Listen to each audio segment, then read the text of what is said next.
বাগেরহাটের ঐতিহ্যবাহী বিদ্যাপীঠ শেরে Bangla degree college ছাত্র সংসদের সাবেক জিএস চরবানিয়ারী ইউনিয়ন আওয়ামী যুবলীগের সভাপতি মিলন বারুই বিনা প্রতিদ্বন্দ্বিতায় গরিবপুর মাধ্যমিক বিদ্যালয়ের ব্যবস্থাপনা কমিটির সভাপতি নির্বাচিত হয়েছেন।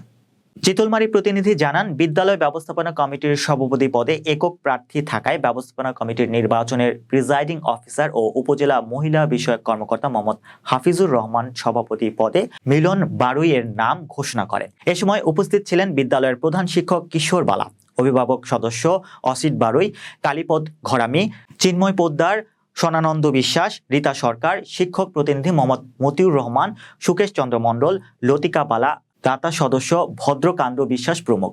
যুবলীগ নেতা মিলন বারুই গরিবপুর মাধ্যমিক বিদ্যালয়ের সভাপতি পদে নির্বাচিত হয় সন্তোষ প্রকাশ করেছেন বিদ্যালয়ের সকল শিক্ষক, শিক্ষার্থী, অভিভাবক ও চরবানিয়ারী ইউনিয়নবাসী।